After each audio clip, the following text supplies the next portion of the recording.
5 തലമുറകളായി നിങ്ങൾക്കൊപ്പം PRS hospital. League പറയുന്നവരല്ല, പ്രവർത്തിക്കുന്നവരാണ്. League ഒരു കാര്യം തീരുമാനിച്ചു കഴിഞ്ഞാൽ അത് ചെയ്തെടുത്തിരിക്കും. അവിടുത്തെ നിലമ്പൂരിലെ തേരോട്ടം കണ്ടു കഴിഞ്ഞാൽ, ആദ്യത്തെ ട്രെൻഡുകൾ കണ്ടു കഴിഞ്ഞാൽ, ആദ്യത്തെ തുടക്കം കണ്ടു കഴിഞ്ഞാൽ തീർച്ചയായിട്ടും ലീഗ് പറഞ്ഞത് അക്ഷരാർത്ഥത്തിൽ ശരിയാണ്. നിങ്ങൾ ആരും എന്ത് നോക്കേണ്ട കാര്യമില്ല, ഇപ്പുറത്തുള്ള പേര് നോക്കണ്ട. ആര്യാടൻ മുഹമ്മദിനോട് എന്തെങ്കിലും ശത്രുത ഉണ്ടല്ലോ അത് നിങ്ങൾ വെക്കരുത്, അദ്ദേഹത്തിൻ്റെ മകനാണെന്ന് കരുതരുത്. നമ്മൾ ഈ വർഷം നോക്കുക, കോണി നമ്മൾ ജയിപ്പിച്ചവരാണ്. നമ്മൾ തിരഞ്ഞെടുപ്പിലേക്ക് പോകുമ്പോൾ ബാലറ്റ് പേപ്പറിൽ കോണി ഉണ്ടെങ്കിൽ നമ്മൾ വോട്ടിടിച്ചിരിക്കും. ഒരു മുസ്ലിം ലീഗുകാരൻ കോണി കണ്ടാൽ വോട്ടിടിച്ചിരിക്കും. ഇപ്പുറത്താരും നോക്കാറില്ല. ബോംബെയിൽ നിന്ന് വന്നിട്ടുള്ള കേരളീയനല്ലാത്ത മലയാളം അറിയാത്ത ആളുകളെ പോലും നമ്മൾ ഇവിടുന്ന് MP-മാരായിട്ട് അയച്ചിട്ടുണ്ട്. അതുകൊണ്ട് കോണി കണ്ടാൽ നിങ്ങൾ വോട്ട് ചെയ്യണം. ഇങ്ങനെയാണ് ലീഗുകാർ മുസ്ലിങ്ങളെ പഠിപ്പിച്ചു വച്ചിരിക്കുന്നത്. ആ ലീഗ് അതേ നാണയത്തിൽ പഠിപ്പിച്ചു. നിങ്ങൾ കൈപ്പത്തി കണ്ടാൽ അതിൽ ഇടിച്ചോണം, വേറെ ഒന്നും ആലോചിക്കണ്ട.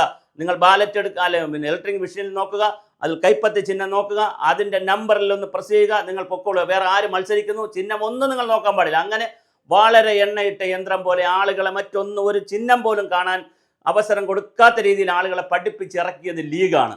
അപ്പോൾ അങ്ങനെ വന്നാൽ ഈ തെരഞ്ഞെടുപ്പിൽ കിട്ടുന്ന ആര്യാടൻ ഷൗക്കത്തിൻ്റെ വോട്ട് 1370 മാറിക്കൊണ്ടിരിക്കുന്നു.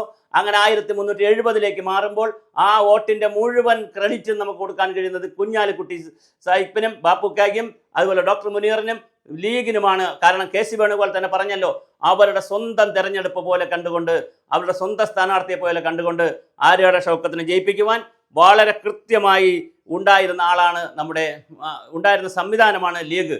ലീഗിൻ്റെ മൊത്തം കുടുംബം, പാണക്കാട് കുടുംബം ഒന്നിച്ചവിടെ കോൺസെൻട്രേറ്റ് ചെയ്തു എന്ന് പറഞ്ഞാലും അത്ഭുതമില്ല. അത്രയ്ക്ക് വലിയ രീതിയിൽ ലീഗിൻ്റെ ഒരു പ്രസ്റ്റീജ് ഇഷ്യൂ ആയിട്ടാണ് ഈ തെരഞ്ഞെടുപ്പിനെ ലീഗ് കണ്ടത്. അതിൻ്റെ ഗുണം കണ്ടു തുടങ്ങിയിട്ടുണ്ട്. എന്തായാലും വളരെ മുന്നിലേക്ക് തന്നെ ഷൗക്കത്ത് അലി പോയിക്കൊണ്ടിരിക്കുന്നു എന്നുള്ള കാഴ്ചയാണ് കാണുന്നത്. ഒരു മുസൽമാനായിട്ടുള്ള അൻവർ നേരത്തെ 9 വർഷം MLA ആയിരുന്നു. അദ്ദേഹം മുസ്ലിം കമ്മ്യൂണിറ്റിയാണ്. മാത്രമല്ല നമ്മുടെ ആര്യാടൻ ഷൗക്കത്തിൻ്റെ ബന്ധു കൂടിയാണ്. അപ്പോൾ അവരുടെ ബന്ധുക്കളെ വോട്ടുകളൊക്കെ സ്പ്ലിറ്റ് ചെയ്ത് പോകാനും അതിൽ കുറേ അൻവറിനെ പിടിക്കാനും ഒക്കെ കഴിയും. ആ പശ്ചാത്തലത്തിൽ നിൽക്കുമ്പോഴും ആര്യാടൻ ഷൗക്കത്ത് വളരെ മുന്നിലേക്ക് പോകുന്നു എന്നുള്ളത് വളരെ വളരെ വലിയ ആശ്വാസം നൽകുന്ന കാര്യമായി UDF ക്യാമ്പുകൾ എടുത്തിട്ടുണ്ട്.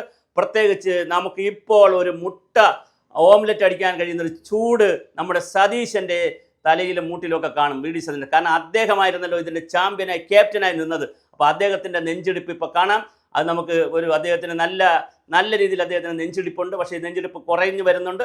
എന്തായാലും ആര്യാടൻ ഷൗക്കത്ത് വീണ്ടും മുന്നോട്ട് പോയിക്കൊണ്ടിരിക്കുന്നു.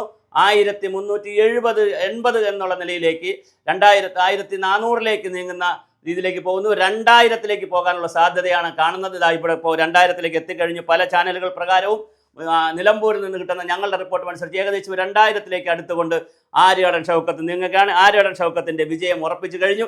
അത് പിണറായി സത്തിനേൽക്കുന്ന വലിയ വെല്ലുവിളിയാണെന്നും വലിയ തിരിച്ചടിയാണെന്നും ഇനി പിണറായി രാജിവെക്കണമെന്നുമൊക്കെ പറയുവാനുള്ള രീതിയിലേക്ക് കാര്യങ്ങൾ നീങ്ങുന്നുണ്ട്.